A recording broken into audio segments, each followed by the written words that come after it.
A very good morning to all the students of class 11th political science. Students, as you know, we were doing the first chapter of your political science book, that is Constitution at Work, and the name of the first chapter is Constitution Why and How.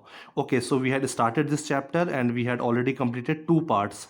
In those two parts, I had talked something relating to the introduction to the Constitution, in which I checked your past knowledge and I had discussed something about the meaning of Constitution, some important definitions of the Constitution, and through explaining those definitions, I told you the basic concept of Constitution, basic structure, and some important features of the Constitution.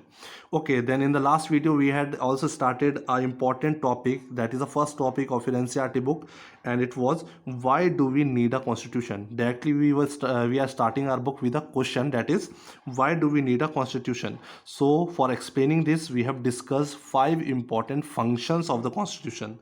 So if questions comes, what are the important 5 functions or what are the features or functions of the Constitution, the answer will be same for this topic which we have discussed, that is why do we need a Constitution. Both the questions are same. So in all, we had discussed 5 important functions which we had completed in the last video. But today in this video, this is the third part of this chapter, Constitution Why and How, and I'm only covering the topics which CBSE has sent for the new revised syllabus for the session 2021 and 22. Many topics have been deleted, which all I have discussed in the first video, as chapter number 2 will also be merged with chapter number 1. So I'm only taking those topics from first chapter. Those are written in the new syllabus. That is, I have taken the 5 functions of the Constitution, definitions, that is the meaning of the Constitution. Now I'm discussing something about the making of the Constitution, that is we'll study about Constituent Assembly, how it was formed, how it was drafted, how our Constitution came into existence. We'll talk about all the procedure of the formation or drafting of the Constitution. And the major part, if you talk about the formation or drafting of the Constitution, basically we will study about Constituent Assembly, how it was formed, how its members were elected, all that. It is a long procedure which we have to follow, which will also include Government of India Act 1935, Cabinet Mission. So all these are some of the important things when we will discuss while discussing this topic, how Indian Constitution was made or the making of the Indian Constitution. Okay. So I'm starting with the NCERT book only. Here it's written, the topic is how was the Indian Constitution made. So we'll try to find that. Now it's written very simply here. Let us find out how Indian Constitution was made. Formally, the Constitution was made by the Constituent Assembly. Now you would think that, okay, from the very junior classes you have been studying the same thing, that Constitution was framed and drafted by the Constituent Assembly. Okay, that was in the junior classes.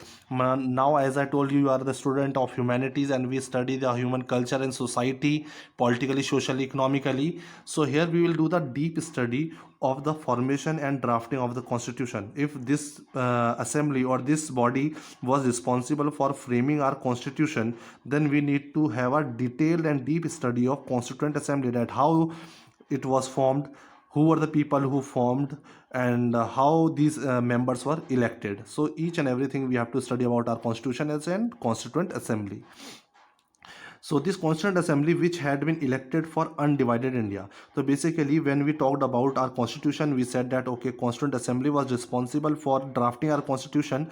So in the very first step, this Constituent Assembly was the member of this Constituent Assembly was elected for undivided India. It means before partition, before our independence period, we had already elections in place and we had already elected members of the Constituent Assembly. So this is the authority or this is the organization which was responsible for framing our Constitution. But these members were already elected before our independence period, that is in 1946. These members were already elected. Okay, they did not start the work of framing the Constitution, but they were already elected. Okay, so you can see the date and you have to remember, for the 1 mark question there can be a question which on which date was the first sitting of Constituent Assembly held. So you have to remember 9 December 1946. That is why we are saying we had elected members of Constituent Assembly before the independence, because we got independence on 15th August 1947. Okay, so this was the date when for the first time the first sitting or the first meeting of Constituent Assembly members were held, 9 December 1946. And they again, for the second time, they reassembled after our partition or just before our partition, we can say, reassembled as Constituent Assembly for divided India. So before independence or before the undivision or before the partition, they met on 9th December 1946, and after the partition they met on 14th August 1947. As you know, this is a date for the independence of Pakistan. So after the partition, again our Constituent Assembly met on 14th August 1947. Okay, so now you can see the complications here. As our Constituent Assembly, suppose this was our assembly where there were so many members around, we will study in this paragraph only. There were around 389 members, okay, in the Constituent Assembly, but these were the member before the division or the partition of the India. But after the partition, some of the members, some of the member after the partition went to Pakistan. Okay, so some of the members were now the part of Pakistan Constituent Assembly or the Pakistan Legislative Assemblies or provinces. So now we'll see later that just now I've just given you the example. We'll study this all here further. So its members were chosen by indirect elections by the members of provincial legislative assemblies. Now I'm going to explain you while drawing a simple diagram. I will show you in the notebook that how these elections were held and why we are using a term indirect elections here. Okay. Roughly I've made a sketch here. You can see as members of the now we are trying to understand how the members of Constituent Assembly were chosen. So they were chosen by the indirect elections. Indirect, you have to remember this word. We are using a term indirect elections by members of provincial legislative assemblies. So now first read this, now see this. As citizens of India, okay, after the independence and in 1946 where elections were held to elect our members, we had the permission, okay, where we elected our provincial legislative members, okay, and we gave the vote and we elected members of provincial legislative members. So these elected members elected members of the Constituent Assembly. That is, as citizens we elected these members and these members elected the members of the Constituent Assemblies. That is why we are using a word indirect elections, because directly we have not elected these. We have elected our members and these our representatives, they have elected these members of Constituent Assembly. Same as we give the vote, okay, in the state, as we give a vote and then we elect our representatives. What happened, we elect our representatives and our representative sits in the parliament as MP, okay. So he is our representative, we can say. In Lok Sabha he is a direct representative. When we talk about Rajya Sabha, who are the members of the Rajya Sabha, legislative members elect our members for the Rajya Sabha. So in the same way here also this procedure was there of indirect elections.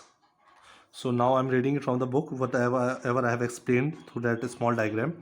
Its members were chosen by indirect elections by the member of provincial legislative assemblies, and these assembly or these members were elected by the people directly, and these members then later on chose or selected the members of the Constituent Assembly, and this established under the Government India Act 1935. And if we talk about this structure or process of election, this was done under the Government of Act 1935, as members elected provincial legislative assemblies and these members elected the members of the Constituent Assembly. This was done according to the Government of India Act 1935. This act was passed by the British government on the Britain's government for the Indian functioning. The Constituent Assembly was composed roughly along the lines suggested by the plan proposed by the Committee of British. Now you have to remember, if we talk about the Constituent Assembly, how it was composed, what was the composition, what were the structure, what were the patterns followed for the drafting of our constitution by the Constituent Assembly, all the guidelines were provided to India or to the Constituent Assembly by the British cabinet, and this cabinet is called Cabinet Mission. Okay, these are the cabinets who were sent by the British government to India to transfer the power from British to Indian authorities. So when we were getting the independence, this was the responsibility of the British cabinet, which were called the Cabinet Mission. They came to India to transfer the power from British to Indian authority, because we were getting the independence, but there was a proper procedure which used to be followed. For that, cabinet mission was there, and Cabinet Mission has given some guidelines, and according to those guidelines or lines or framework, this Constituent Assembly was framed. So according to this plan, so we'll study according to the cabinet mission how our constituent assembly was composed. So these are the points we'll try to understand, that what were the ideas, what were the recommendations of the cabinet mission, that how our constituent assembly should be formed.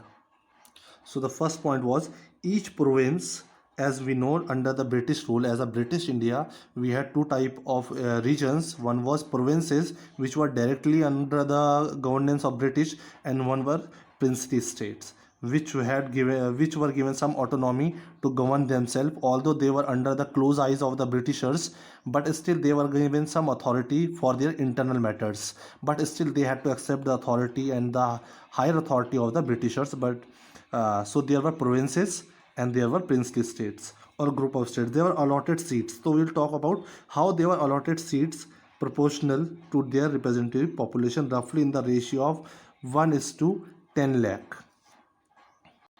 So as I said, we were electing the members of the Constituent Assembly. So it was decided that provinces will have around 292 members and princely states will have to send their 93 members to build Constituent Assembly. Okay, to form Constituent Assembly, these were the members which we had to elect from provinces, and 93 we had to elect from our princely states. So the procedure was formed on the basis of the proportional to the population, that is one member was elected over the population of 10 lakh. It means from every province or from every princely state, if we talk about a particular legislative assembly, one member can be elected for the population of 10 lakh. Okay, so it means population was 20 lakh, then the two members will be elected from this region. So it dependent on the population that how many members will be elected. Okay, so like that, provinces had to elect 292 members and princely states had to elect 93 members. So it's written here, as a result, the provinces that were under British rule, direct British rule, they had to elect 292 members, while the princely states were allotted a minimum of 93 seats.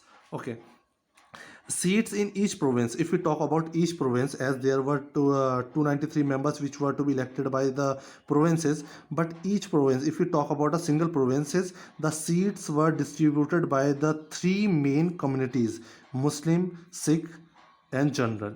So there was a division also. Okay, if we have a population of 10 lakh, so how the seats will be divided between Muslim, Sikhs and general in proportion to their respective population.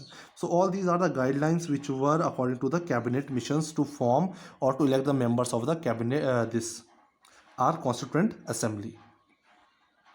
Then further we can see members of each community in the provincial legislative assembly elected their own representative by the method of, and yes, you have to remember the method which was used for the election or for the electing of the members of provinces and princely states: proportional representation system and single transferable vote. These two things we will not discuss here. We will study in the chapter when we will study about the election system in India or elections in India. So we will understand in detail the proportional representation system of election and what do you understand by single transferable vote. But for the time being, you need to remember, under the guidelines of the cabinet mission, this election system was used: proportional representation and single transferable vote for the formation of the Constituent Assembly or electing the members.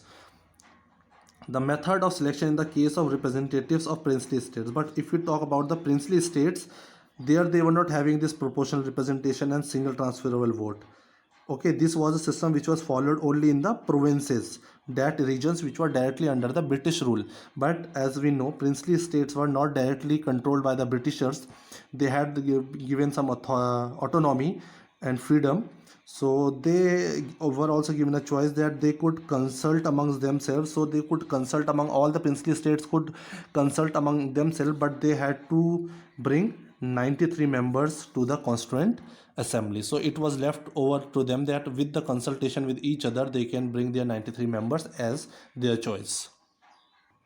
So now moving forward with the same topic relating to the formation of the Constitution or Constituent Assembly, we are now talk about what was the composition of the Constituent Assembly, how it was composed. Okay, so as a consequence of the partition. So as I told you, after the partition under the plan of 3 June 1947, those members who were elected from territories, many members were elected from the territories. Now these territories fell under Pakistan, ceased to member of the constitution. So no more these members of these territories were not the member of Constituent Assembly. So the number of members in the assembly was reduced to 299.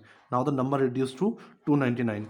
Previously, as I told you, there were 292 members elected from the uh, provinces plus 93 members from princely states. This makes total 380. I think this is making around 385 members, that is total. Okay, but now after 385 members, some went to the Pakistan territories, so now the total number was 299. So if we talk of after the partition, the total membership of our Constituent Assembly was 299. Okay, it's written here also. The constitution was adopted on, as you know this question, the constitution was adopted on 26 November 1949. So it was all framed properly. Okay, and 289 members were actually present on 24 January 19. Now on only out of 299, 284 members were present. Okay, and they had signed this constitution on 24 January 1950 and appended their signature to the constitution as finally passed. And after their signature, this constitution was finally passed, but it came on came into force, or it came into existence on 26th January 1950. So you have to remember the date it was adopted. The work of the constitution framing was done by 26 November 1949, but it was signed by 284 members on 24 January 1950, and finally it came into force on 26 January 1950. The constitution was thus framed against the backdrop of the horrendous violence that partition unleashed on the subcontinent. As we know, this constitution was framed in such a situation when there was such situation of violence and turmoil and tension and unrest in our country, as that was a situation of partition which led to lot of violence and lot of destruction and loss to both the countries, to the people, to the properties and everything. Okay, so under that such a immense situation and situation of pressure, our constitution was framed. And from that incident of partition, we had learnt many lessons. Our forefathers, or we can say our framers of the constitution, had learnt lot of lessons which helped the constitution for framing of the constitution. But it is a tribute to the fortitude of the framers that they were not only able to draft a constitution under immense pressure, also learned light lessons from the unimaginable violence. Okay, we learned lot of lessons accompanied because of the partition.